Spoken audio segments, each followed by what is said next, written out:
Hello and welcome to Atop the Fourth Wall, where bad comics burn. As I mentioned back in the crossover with Nash and Filmbrain, the Punisher is an odd fit for the Marvel Universe. Mostly because he doesn't try to fit in alongside the Marvel Universe. See, you've got a character like Hawkeye, who has one major similar trait between the comics and cinematic universe. He's a regular, if talented guy, standing alongside gods and legends, which can be a bit overwhelming, but lead to great character development. But then there's the Punisher. While you will see him interacting with the Marvel Universe at large, the majority of his most heralded stories are the ones about him just taking on regular crime and killing people. But again, that's the thing. He's just a guy with a skull t-shirt and lots of guns. At least Batman has a bottomless supply of wealth and a lifetime of training. The Punisher is just a dude who got pissed off that his family was caught in the crossfire of a mob shootout. And don't get me wrong, he's a veteran too, so he does have training and expertise, but it's just so bizarre that in the same world with aliens and alien robots, there's also a dude whose major defining characteristic and gimmick is his cool shirt. It's actually why it's so bizarre that the Dolph Lundgren Punisher movie wasn't better. He really did fit the mold of an 80s action movie character more than he did, say, the X-Men or the Avengers. But hey, it's important to have a diversity of character types and motivations, so the Punisher remains where he is. Except for when he joins the Thunderbolts. Yeah, that's the other thing about the Punisher. Despite being such a straightforward concept, the writers occasionally like to do strange things to him. Most recently, that was join a team, but in the past, there was the time he became an avenging angel. In the more recent past, there was where he was turned into a Frankenstein monster, but in the slightly farther past of the early 90s, there was today's tale, and I really wish I had an explanation for why this story exists, but it does, and it's one of those ones that's been requested a lot. So let's dig into The Punisher, number 60, and, well, if you've never heard of this one before, you're in for something.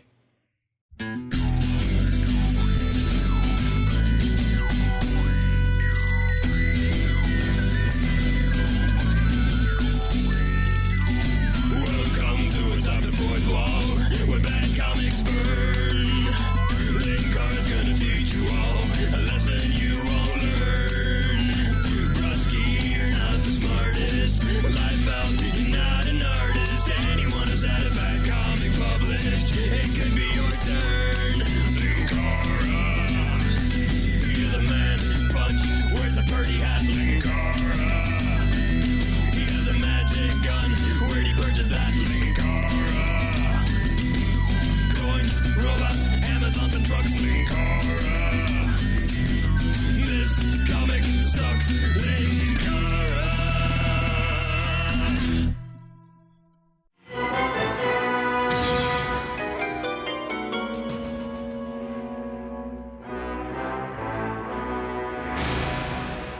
We're gonna do things a little differently this time and talk about the cover a little later, if only because it spoils the big surprise. We open with a recap of then recent events for the Punisher. Previously, Punisher's War Journal. I've decided that my journal needs to recap information I've already written in it. Why does Frank have a war journal anyway? Punisher War Journal.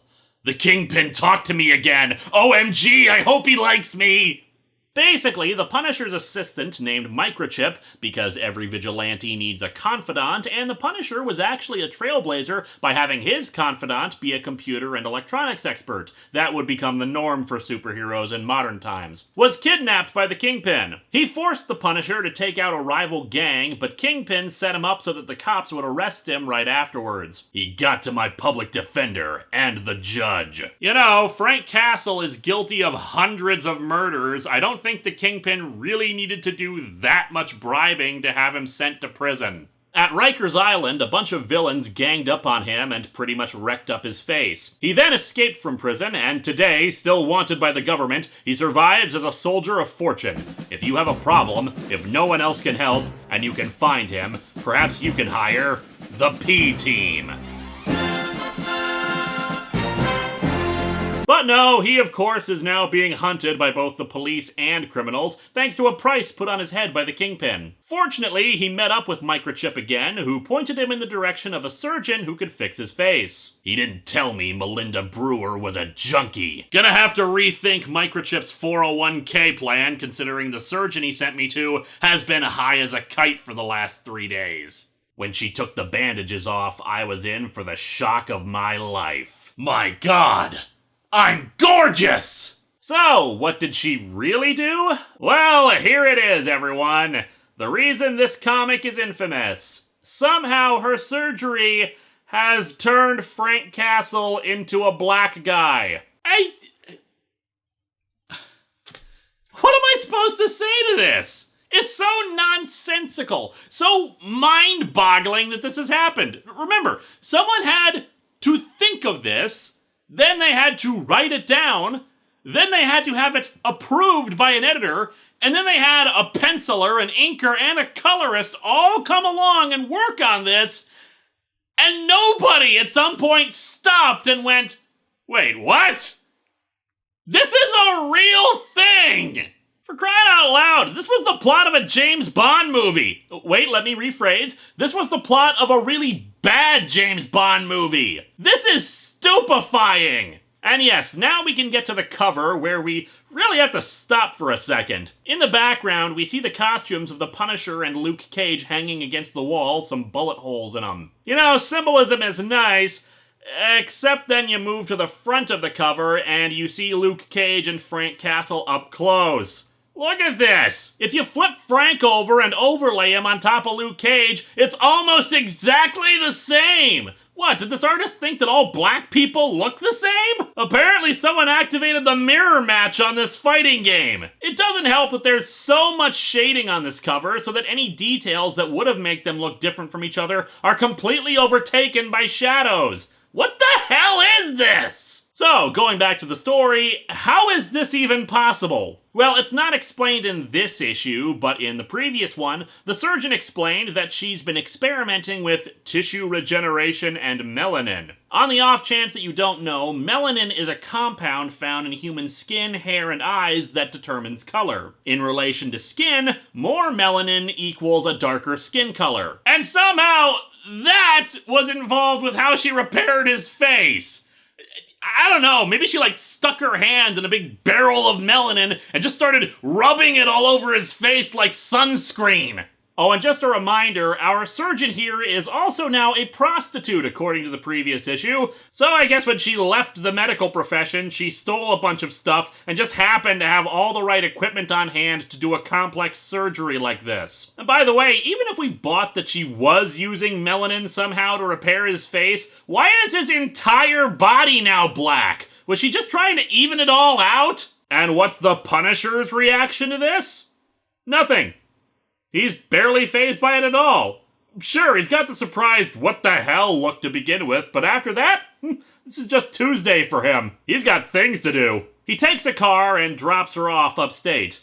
Also, isn't this a lovely shot? If this was a modern comic, we'd see her ass completely outlined in that dress and riding up. She left some Dexedrine for him in the car, since he's obviously weak and tired after surgery, but the Punisher tosses that out. So tired, but I'm not gonna take this speed, please. I have a little class with the drugs I'm taking. He heads off to Chicago to try to get to an old safe house of his in the basement of a hotel. Unfortunately, by this point, he's been driving for 19 hours and didn't take his Dexies, so the car starts swerving around, which attracts the attention of the police. He pulls over and...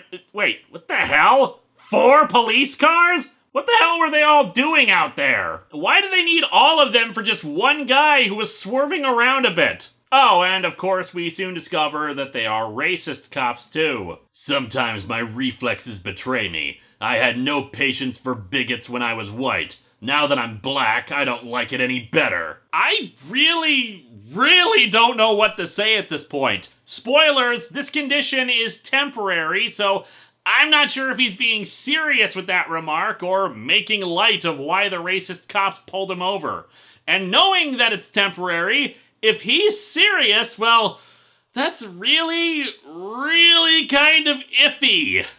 You know what I'm reminded of? Those social experiments where otherwise able-bodied people try to be blind for a day or be in wheelchairs for a day. The idea is to raise awareness for those who have to live like that every day, but the problem is, why didn't you just take their word for it how they have to live their lives? Why do you need an objective lesson in order to believe them? And what is even the point of this story? It's not like the Punisher was racist before. Even he admits that he has no patience for bigots, and you have to imagine that he was already well aware of abuse of power. So yeah, after they hit him in the side with a baton, he fights back, and they all start beating him. If you'll excuse me, I'm gonna go be depressed for a while. However, rescue soon arrives for Frank. Because the bigoted cops are also morons, a redundant statement I admit, but accurate, they've blocked off the exit, and who just happens to be driving by but Luke Cage, with a big oil smear on his forehead. Also, without his standard poofy yellow shirt and tiara, because this was the 90s and fun was not allowed. His big silver belt, though, well, we gotta keep that. Bunch of cop wannabes got my exit blocked. You know, I was gonna question the accuracy of that statement, since they are technically cops, but I like the implication that dirty cops like that are only wannabes. And then Luke Cage does this, because why not throw in some questionable martial arts while we're at it? By Die Hard's crotch. He's got his leg up on one side, his other leg is spread out so that he's doing the splits in the air, he's punching a dude behind him, and apparently he just noticed that the sun exists because he's staring straight up at it. A cop who was still beating Frank whacks his baton across his head, and it cracks. The baton, I mean, cracks in half. Except it really makes no sense considering the beating he was getting earlier, so I think the colorist accidentally gave Luke Cage Frank's clothes in these shots. That theory is backed up by these metal ankle cuffs in this shot. And then Luke Cage tosses him off of the highway. So, if you'll recall, Luke Cage was in that anti-smoking PSA I reviewed years ago. The message I'm getting from all of this is, if you smoke, I'm gonna toss your ass off a cliff! And since he's got superpowers, the cops finally open fire on him, but the bullets just bounce off of his arm. Wonder Woman! After taking out the remaining officer, the two decide to snatch a cop car and hightail it out of there, leaving Luke's own car behind. Whoops. The two ditch the car in the south side and walk the rest of the way, but then Cage spots something. Some righteous crack, bro! It's a crack, baby, fool! Luke smacks the dealer across the face and tells him he isn't allowed in his turf, but then meets up with a little girl who he was sent to go find. Apparently some kind of gang war is going to be starting up soon. A bunch of drug dealers are holed up in a hotel, and Luke knows that a final battle is coming soon. However, Frank passes out from both his injuries and his, exhaustion, and 16 hours later, he's awake again in Luke Cage's place. What's your name, homie? Frank Rook. Yeah, and my name is Louis Affection Pig. Luke tells him he needs to get the hell out of here, but then Frank finally recognizes who Luke Cage is. Yeah, you were wanted in New York. Only one cat I ever heard of could bounce bullets off his skin. Keyboard Cat.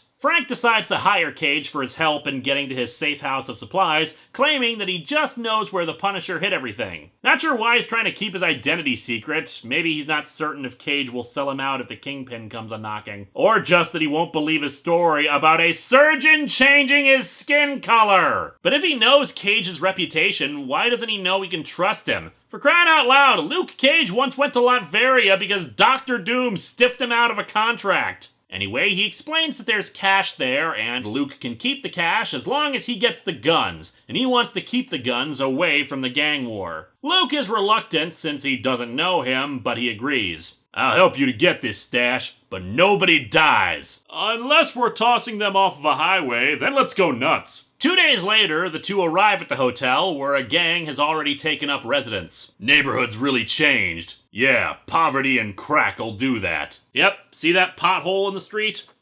Crack did that. When they try to enter the hotel, the gang intervenes, but this is Power Man and the Punisher we're talking about, so they knock some heads and go inside. The place, of course, looks like a crap heap. Man, this used to be a fine hotel. I don't know, Frank. I tried to stay there once, and it didn't end well. I'm a goddamn vampire! I'm a vampire! The two head over to the elevator, but more guys show up, this time with a combination of guns and a bat. What were you saying about not killing anyone? Nobody dies. Still holds, man. Tell them. Okay. Hey, guys, can we not kill anyone? Well... okay, fair enough. I got the guy with the bat. No way! You always get to date the hot ones! I want to date the hot one for once! And lots of kicking ensues, albeit with Frank picking up a gun and shooting a guy in the arm, much to Luke Cage's annoyance. Chill out, Cage. I hit him where I pointed. You were aiming for his crotch! Yeah, I think this thing pulls to the right a bit. Doesn't look like the elevator's coming. Ugh, some asshole is doing an elevator party. They head down the stairs, finding a bunch of drugged out people, and one who's apparently trying to use a machete on some other guy. Our heroes do nothing to stop it. El Rubens rule the South Side, man. I always knew those sandwiches were up to no good. Sent the murder rate up 150% in the past 6 months, matching their crack sales. I can't compete against that kind of business strategy. They're confronted by a different guy with a machete. Yes, I see, but that doesn't solve the problem in relation to small businesses. And then Luke Cage karate chops the machete into 3 pieces. Luke, are you sure you're not Mr. T?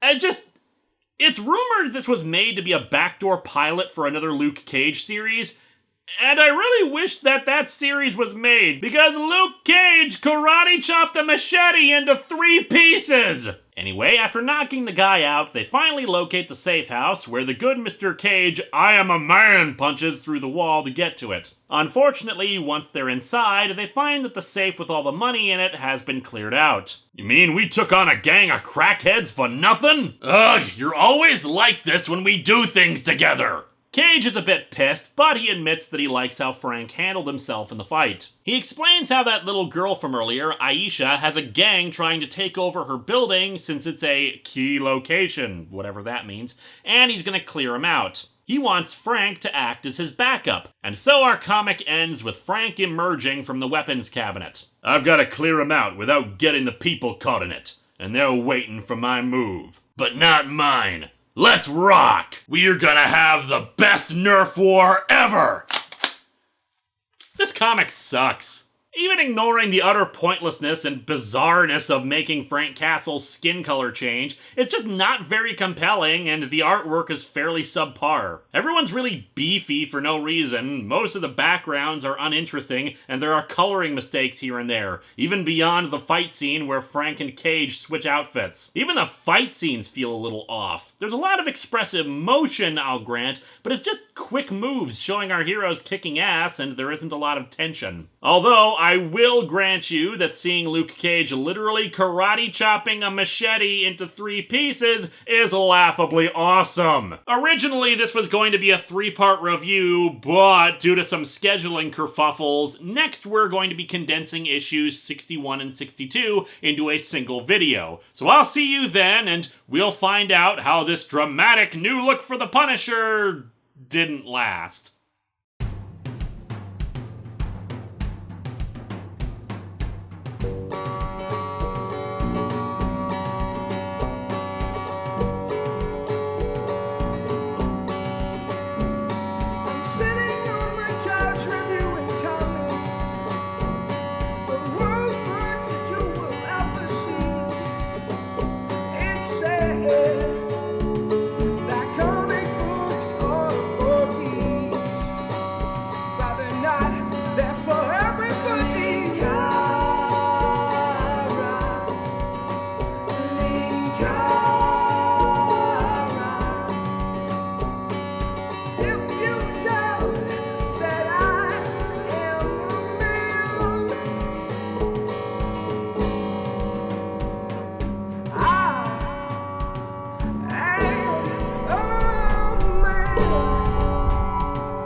Both of their iconic outfits are hanging on the cover, as if to say, yeah, we could have them look like how they're supposed to, but instead we're just gonna give them something really, really boring to wear instead.